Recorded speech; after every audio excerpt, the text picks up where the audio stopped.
حاکم بن کر اور عادل بن کر جو ہے وہ نازل ہوں گے۔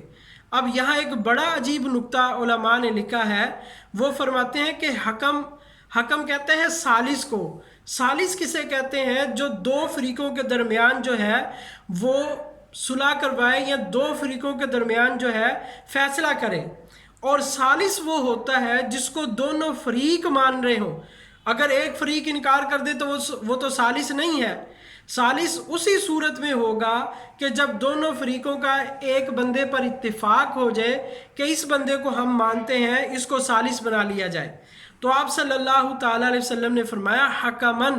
کہ وہ ثالث ہوں گے۔ کیسے؟ کہ مسلمانوں اور اہل کتاب عیسائیوں کے درمیان جو ہے وہ جناب عیسیٰ علیہ السلام کی شخصیت جو ہے وہ ثالثی کا کردار ادا کرے گی، وہ ثالث بن کر تشریف لائیں گے۔ تو اس لیے بھی ان کا نزول ہے۔ ان کے نزول میں حکمت یہ تھی کہ ایک بہت بڑا طبقہ انسانوں کا وہ اہل کتاب ہے، عیسائی ہیں، جو ان کی نام پر گمراہ ہو چکے تھے۔ تو اللہ تبارک و تعالیٰ نے ان پر حجت بھی تام کرنی تھی اور ان کی اصلاح بھی کرنی تھی۔ اور دوسری وجہ یہ ہے کہ عیسیٰ علیہ السلام کی وجہ سے اللہ جل جلالہ کی ذات پر بھی جو ہے وہ بہتان لگایا گیا کہ عیسیٰ علیہ السلام جو ہے وہ اللہ کے شریک ہیں، اللہ کے بیٹے ہیں۔ تو ایک تو اللہ تبارک و تعالیٰ نے اپنی ذات کی نفی کرنے کے لیے کہ میں اکیلا ہوں، یکتا ہوں، میرا کوئی مثل نہیں، میری کوئی مثال نہیں، میری کوئی اولاد نہیں، نہ میں کسی کی اولاد ہوں، اس کو دور کرنے کے لیے اور لوگوں پر اس کو واضح کرنے کے لیے جناب عیسیٰ علیہ السلام کا بھی نزول ہوگا۔ تو جب عیسیٰ علیہ السلام نازل ہوں گے، جس کو مسلمان تو پہلے سے ہی مانتے ہیں اور اہل کتاب عیسائی بھی مانتے تھے، تو جب وہ نازل ہوں گے حکمن، تو وہ آ کر فیصلہ فرما دیں گے اور واضح فرما دیں گے۔ ایک تو یہ کہ تمہارا جو عقیدہ میری بابت یہ تھا کہ میں اللہ کا بیٹا ہوں اور اللہ کا شریک ہوں، تو ایسا کچھ نہیں ہے۔ اور دوسرا وہ یہ بات بتا دیں گے کہ اسلام جو ہے یہ مذہب حق ہے، اگر تم نجات چاہتے ہو تو اسلام میں آ جاؤ اور محمد عربی صلی اللہ علیہ وسلم کی غلامی میں آ جاؤ۔ جس طرح میں عیسیٰ علیہ السلام ہو کر اور میں نبی اللہ ہو کر اور روح اللہ ہو کر اور کلیمت اللہ ہو کر جناب محمد الرسول اللہ صلی اللہ علیہ وسلم کا امتی بن کر آیا ہوں اور نبی پاک صلی اللہ تعالی علیہ وسلم کی شریعت کی تبلیغ کر رہا ہوں، تو اسی طرح اگر تم نجات چاہتے ہو تو تم بھی جناب محمد الرسول اللہ صلی اللہ علیہ وسلم کے دین میں داخل ہو جاؤ۔ تو اس طرح جو ہے وہ عیسائی وہ اسلام میں داخل ہوں گے، اور جو اسلام میں داخل نہیں ہوں گے اور ان کا معاملہ جدا، وہ قتل وغیرہ کر دیے جائیں گے۔ تو اللہ کے نبی صلی اللہ علیہ وسلم نے ارشاد فرمایا حکمن عدلاً، وہ حاکم عادل اور جو وہ ثالثی کا کردار ادا کریں گے، وہ جانبدارانہ فیصلہ نہیں کریں گے کہ وہ مسلمانوں کی سائڈ لیں گے یا وہ عیسائیوں کی سائڈ لیں گے، نہیں، وہ عدل اور انصاف کا فیصلہ فرمائیں گے۔ جو عدل کی بات ہوگی، جو انصاف کی بات ہوگی، وہ وہی بات کریں گے۔ وہ پھر کیا کریں گے؟ فَيَكْسِرُ الصَّلِيبَ، وہ صلیب کو توڑ دیں گے اور عملی طور پر اعلان کر دیں گے کہ یہ جو تم نے صلیب کا نشان بنایا ہوا ہے یہ سراسر غلط اور باطل ہے، یہ اس میں سے اوپر اس نشان کو ہٹا دیا جائے تو ایک بچتا ہے کہ اللہ کی ذات وحدہ لا شریک ہے۔ یہ جو نشان دوسرا لگایا گیا، کراس لائن لگائی گئی ہے، یہ غلط ہے۔ تو وہ فَيَكْسِرُ الصَّلِيبَ،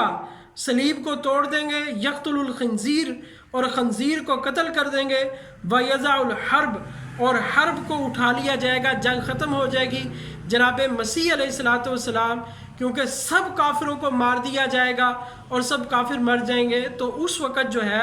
وہ پھر جنگ اور جہاد جو ہے وہ ختم ہو جائے گا، اس کی ضرورت باقی نہیں رہے گی۔ اور یہاں یہ بات بھی یاد رکھیں کہ جن لوگوں نے مسیح ہونے کا دعویٰ کیا ہے، جس طرح قادیانی ہے، ان کا بنیادی مسئلہ یہ تھا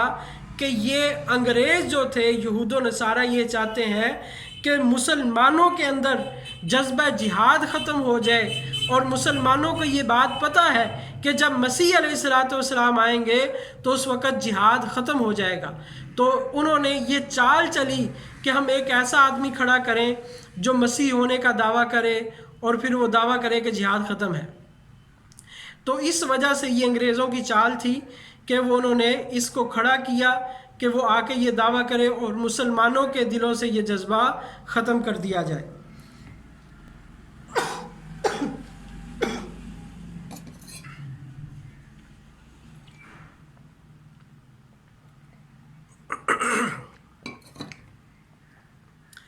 تو آپ صلی اللہ تعالیٰ علیہ وسلم نے ارشاد فرمایا وَيَضَعُ الْحَرْبَ وَيَفِيضُ الْمَالَ حَتَّى لَا يَقْبَلَهُ أَحَدٌ، اور وہ جنگ کو ختم کریں گے اور مال کو پانی کی طرح بہائیں گے یہاں تک کہ کوئی آدمی جو ہے وہ مال کو قبول کرنے والا نہیں ملے گا۔ کوئی آدمی ایسا نہیں ہوگا جو صدقے کو لے لے، زکوٰۃ کو لے لے، اللہ جل جلالہ سب کو غنی کر دیں گے اور حدیث پاک میں یہاں تک آتا ہے کہ اللہ تبارک و تعالیٰ سب کے دلوں سے بغض کو، کینے کو، حسد کو جو ہے وہ نکال دیں گے۔ تو یہ حالات اس وقت جناب مسیح علیہ السلام اس حیثیت سے آئیں گے، لیکن یہاں یہ بات بھی یاد رکھیں کہ ایسا نہیں ہوگا کہ عیسیٰ علیہ السلام اس وقت نبی نہیں ہوں گے یا ان سے نبوت چھین لی جائے گی، ایسا نہیں ہوگا۔ وہ نبی اور رسول ہی ہوں گے، لیکن وہ صرف اپنی نبوت اور اپنی کتاب انجیل کی تبلیغ نہیں کریں گے، وہ آپ صلی اللہ علیہ وسلم کی شریعت کی، کتاب و سنت کی ہی تبلیغ فرمائیں گے۔ اور آپ صلی اللہ تعالیٰ علیہ وسلم نے اس کو مختلف الفاظ میں بیان فرمایا، یعنی اس عقیدے کو مختلف الفاظ میں بیان فرمایا، اور اس سے یہ بھی پتہ چلتا ہے کہ یہ جو عقیدہ ہے جناب عیسیٰ علیہ السلام کا آنا، یہ امت کے لیے باعث رحمت ہے اور باعث فخر ہے اور باعث فوز و فلاح ہے۔ کہ امت کے لیے رحمت کا سبب کس طرح ہے کہ اس وقت کے حالات، یعنی جو پہلے عرض کیے کہ کس طرح مسلمانوں کے لیے زمین تنگ ہو جائے گی اور مسلمان جو ہے کس قدر پستی کے عالم میں ہوں گے، اور کس طرف پوری دنیا کا کفر جو ہے وہ یکجا ہو جائے گا، جمع ہوگا اور مسلمانوں کے در پر ہوگا۔ تو ان کے آنے سے وہ باطل کا رعب ختم ہوگا، اسلام کو غلبہ ملے گا۔ هو الذی ارسل رسولہ بالہدی ودین الحق لیظہرہ علی الدین کلہ کا جو ہے وہ منظر سامنے ہوگا کہ اللہ تعالیٰ اس دین کو باقی تمام دینوں پر اللہ جل جلالہ غالب کر دیں گے۔ تو اس کا ایک تو مظہر آ جائے گا سامنے، اور اتنی رحمت ہوگی، اتنا فضل ہوگا، اتنا اللہ کا کرم ہوگا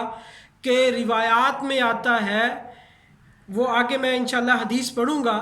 کہ کس قدر مال ہوگا، کوئی مال کو قبول کرنے والا نہیں ہوگا۔ تو اور آپ صلی اللہ تعالیٰ علیہ وسلم نے ایک جگہ ارشاد فرمایا کہ وہ امت کیسے ہلاک ہو سکتی ہے، وہ امت کیسے ہلاک ہو سکتی ہے کہ جس کے اول میں بھی نبی ہو اور جس کے آخر میں بھی نبی ہو، کہ نبی پاک صلی اللہ علیہ وسلم اس امت کے اول میں اور جناب عیسیٰ علیہ السلام اس امت کے آخر میں۔ تو یہ امت من حیث الامہ کبھی بھی ہلاک نہیں ہو سکتی۔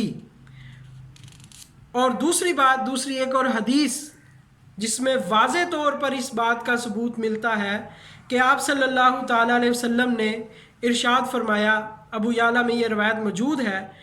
کہ وہاں بھی نبی پاک صلی اللہ علیہ وسلم نے قسم کھا کر ارشاد فرمایا